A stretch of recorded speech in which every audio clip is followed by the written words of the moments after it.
Hey there, English learners. Welcome back to the Easy English Way. Now, let me ask you something.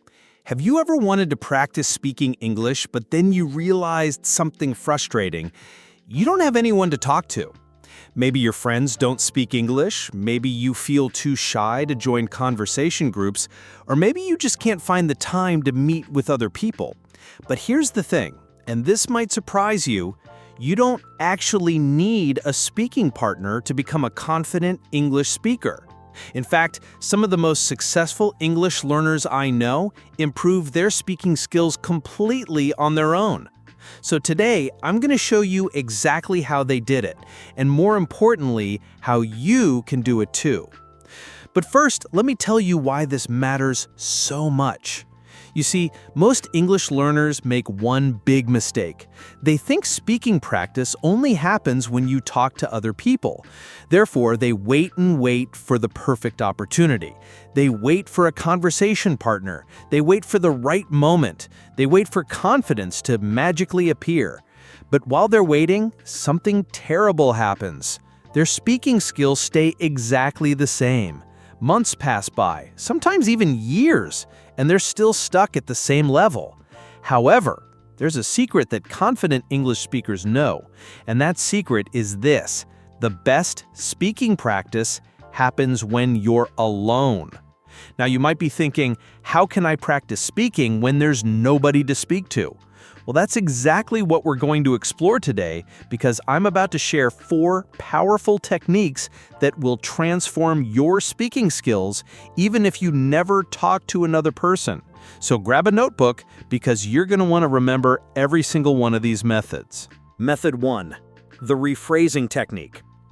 Let's start with the first technique, and this one is absolutely game-changing. It's called rephrasing. Now, what exactly is rephrasing? Simply put, it's taking one sentence and saying it in many different ways. But here's why this is so powerful for your speaking skills. When you rephrase, you're training your brain to be flexible with English. Instead of having just one way to express an idea, you develop multiple ways. And that means when you're in a real conversation, you'll never be stuck for words. So how do you do this? Well, let me give you a practical example. Let's say you want to express this idea. I went to the store yesterday. Now, instead of just saying it once, you rephrase it. You could say, yesterday I visited the store. Or, I made a trip to the store the day before today. Or, the store was where I went yesterday. Or, a shopping trip happened yesterday for me. Notice what's happening here? You're changing pronouns, tenses, and word order, but the meaning stays the same. However, rephrasing isn't just about grammar changes. You can also replace entire words with synonyms. For instance, I went to the market yesterday, or I headed to the shop yesterday, or I traveled to the supermarket yesterday. Now, here's your homework for this technique. Every day, pick 3 simple sentences about your life. Then spend 5 minutes rephrasing each one in as many ways as possible. Trust me, after just 1 week of doing this, you'll notice your speaking becoming much more natural and flexible. But that's just the beginning, because the second technique is even more powerful. Method 2. The shadowing method. This brings us to shadowing. And let me tell you something. This technique is like having a personal English coach available 24/7. So what is shadowing? It's simple. You listen to native English speakers and repeat exactly what they say at the same time. Not after they finish speaking, but while they're speaking.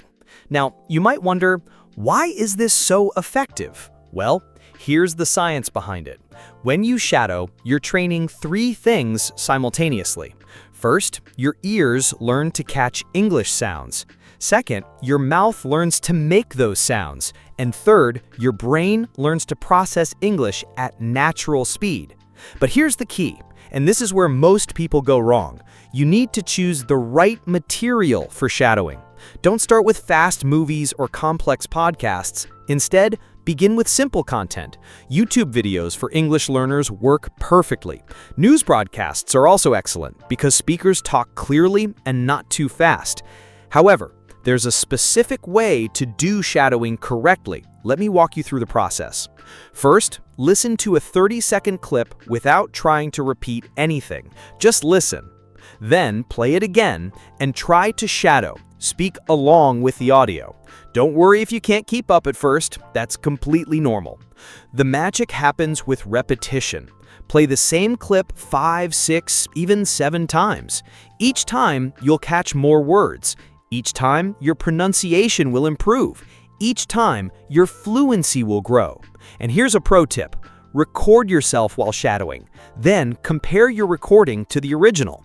This way, you can hear exactly where you need to improve. But shadowing is just one piece of the puzzle, because there's another technique that works incredibly well with it. Method 3. Reading out loud. This leads us to reading out loud, and this might be the most underestimated speaking technique in the world. Now, many English learners read silently. They think this improves their English, and yes, silent reading does help with vocabulary and grammar, but it does absolutely nothing for your speaking skills. However, when you read out loud, everything changes. Suddenly, you're practicing pronunciation, you're training your mouth muscles, you're improving your rhythm and intonation. In other words, you're actually speaking English. But here's what makes reading out loud so special. Unlike real conversations, you control the speed. If a word is difficult, you can slow down. If a sentence is complex, you can repeat it. You get all the benefits of speaking practice without any pressure. So what should you read out loud? Well, start with simple materials. Children's books might seem too easy, but they're perfect for building confidence. The language is clear, the sentences are short, and the pronunciation is straightforward. Then gradually move to more challenging texts. News articles work wonderfully. Blog posts about topics you enjoy are also excellent choices. But remember this important point. Don't just read the words. Read with expression. Imagine you're telling the story to a friend. Change your voice for different characters. Show emotion in your tone. Because here's the truth. Reading out loud isn't just about pronunciation. It's about bringing English to life. And when you do this regularly, something amazing happens. Your confidence grows, your fluency improves, and your speaking becomes much more natural. Yet there's one more technique that combines everything we've discussed so far. Method 4. Mirror practice.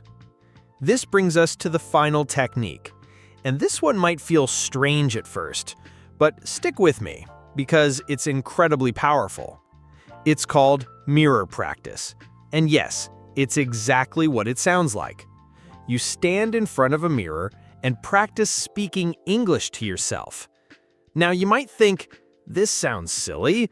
Why would I talk to a mirror? But here's why this works so well. When you speak to a mirror, you're simulating a real conversation. You can see your facial expressions. You can observe your body language. You can practice making eye contact. In other words, you're preparing for real-world speaking situations. However, mirror practice becomes even more powerful when you combine it with writing. Here's what I mean. First, write down something you want to talk about. It could be describing your day, explaining your hobbies, or discussing your future plans. Keep it simple, just a few sentences or a short paragraph. Then, go to your mirror and read what you wrote out loud. But don't just read it mechanically. Practice it like you're having a real conversation. Use hand gestures, change your facial expressions, make it feel natural. After you're comfortable reading it, try saying the same ideas without looking at your notes. This is where the real magic happens. You're moving from reading to actual speaking. You're building the bridge between prepared speech and spontaneous conversation. But here's an advanced tip. Once you master talking about what you wrote, try expanding on it. Add new details, share additional thoughts. This trains you to think in English while speaking, which is essential for real conversations. Putting it all together. Now, you might be wondering, how do I use all these techniques together? Well, let me give you a simple daily routine that combines everything. Start your day with 5 minutes of shadowing. Choose a short video or audio clip and practice speaking along with it. This warms up your speaking muscles and gets your brain thinking in English. Then spend 10 minutes reading out loud. Pick something interesting, a news article, a blog post, or even a page from an English book. Focus on clear pronunciation and natural rhythm. Next, take 5 minutes for rephrasing practice. Write down 3 sentences about your plans for the day. Then rephrase each sentence in as many ways as possible. This builds your flexibility with English expressions. Finally, end with 5 minutes of mirror practice. Talk about your day, your thoughts, or your dreams. Use the writing technique I mentioned earlier, or just speak spontaneously. That's just 25 minutes total, but if you do this consistently, and here's the key word, consistently, you'll see dramatic improvements in your speaking skills. Because here's what most people don't realize. Speaking skills develop through regular practice, not perfect practice. You don't need to be perfect. You just need to be consistent. So let me ask you this. Which technique will you try first? Will you start with shadowing, diving deep into the rhythm of native speakers? Will you begin with rephrasing, building your flexibility with English expressions? Or maybe you'll jump right into mirror practice, building your confidence one conversation at a time. Remember, the best English speakers weren't born with special talents.